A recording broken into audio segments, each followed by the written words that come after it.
त्र्यम्बकं यजामहे सुगन्धिं पुष्टिवर्धनम् उर्वारुकमिव बन्धनात् मृत्युर्मोक्षाय मामृता।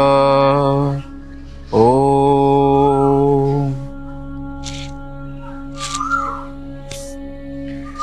এই মুহূর্তে আছি আমি একটি শিব মন্দিরে। আজকে আপনারা সবাই জানেন আজকে মহাশিবরাত্রি।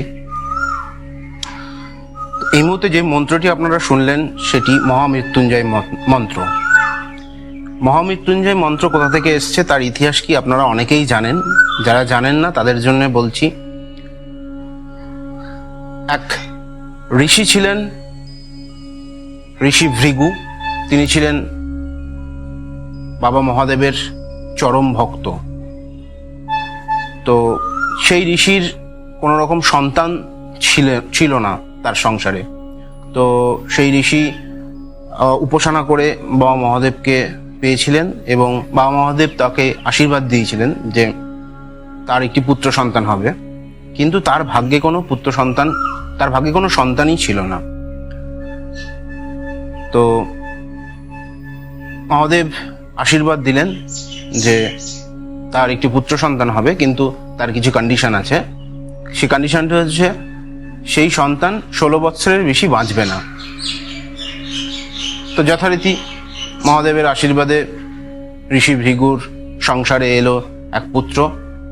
তার নাম রাখা হলো মার্কণ্ডেয়। ঋষি ভৃগু মার্কণ্ডেয়কে জন্মের পরে আশ্রমে পাঠিয়ে দেয় তার এডুকেশন পারপাস। তো এডুকেশন কমপ্লিট করে মার্কণ্ডেয় যখন ফিরে এলো আশ্রমে, মানে তার বাবার কাছে, ঋষি ভৃগুর কাছে, তখন তার বয়স 15 বছর। তখন ঋষি ভৃগু ওয়াজ ভেরি ওয়ারিড। কারণ কি, 16 বছর বয়সে তার ছেলের জীবনাশন হবে। তো সেটা জানার পরে মার্কণ্ডেয় বলল, ঠিক আছে বাবা, তুমি ভয় পেও না, আমি দেখছি। বলে মার্কণ্ডেয় ভোলানাথের উপাসনা করতে শুরু করলেন এবং এই মহামৃত্যুঞ্জয় মন্ত্রটি তিনি রচনা করলেন। সেই মন্ত্র শুনে মহাদেব উপস্থিত হলেন মার্কণ্ডেয়ের সামনে। ইতিমধ্যে যমরাজ এসছেন 16 বছর বয়সে মার্কণ্ডেয়কে নিয়ে যাওয়ার জন্য, কিন্তু এই মন্ত্র শুনে মহাদেব এলেন এবং যমরাজকে বললেন, তুমি একে নিয়ে যেতে পারবে না।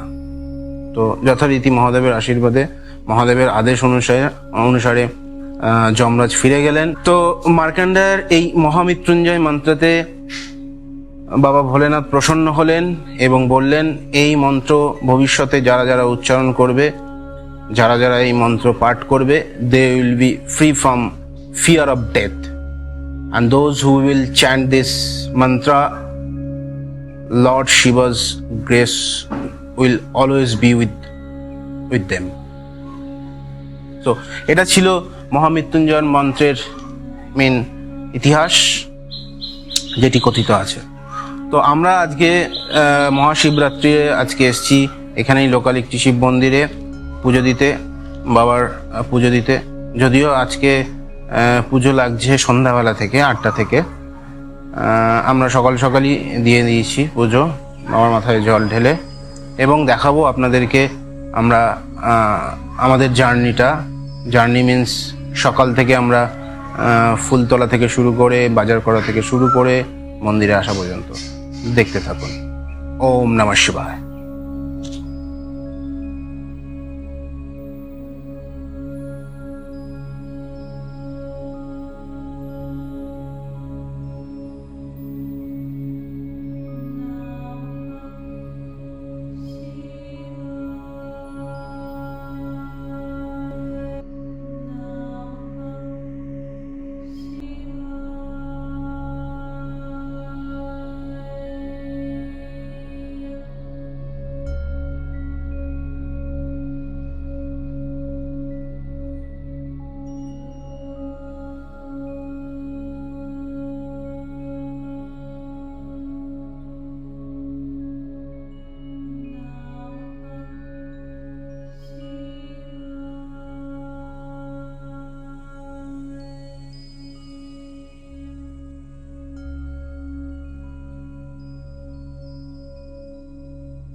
তো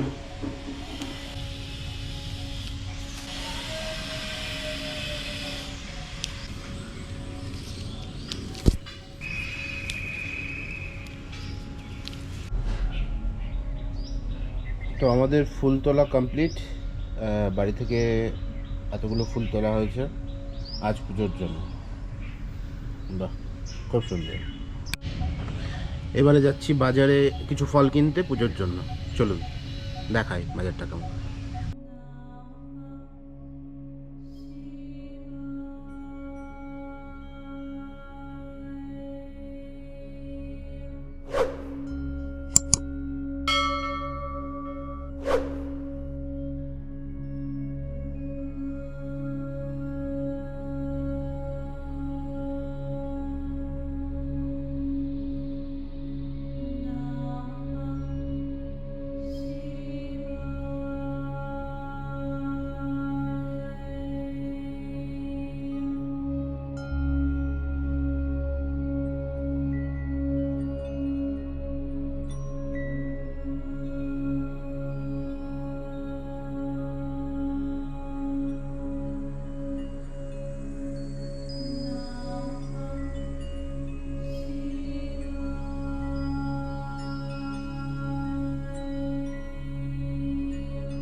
এগুলো হচ্ছে কি বাটি ফুল? বাটি ফুল এগুলো লাগে?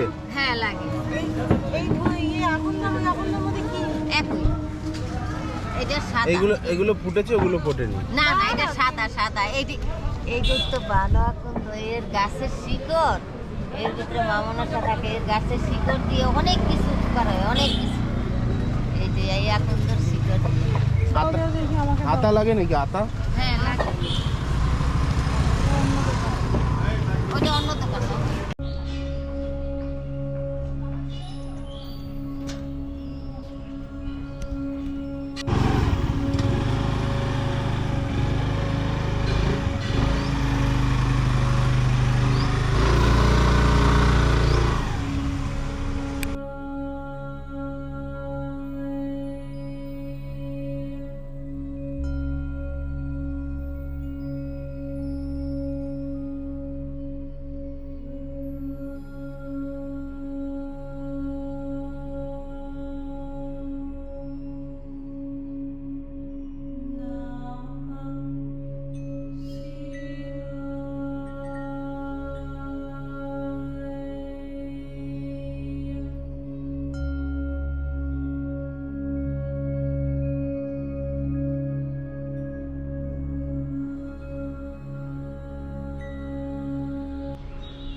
আমরা এখন বেরিয়ে যাচ্ছি এখান থেকে। আমাদের পুজো দেওয়া হয়ে গেছে, আপনারা দেখলেন সকাল থেকে আমরা কি কি করলাম।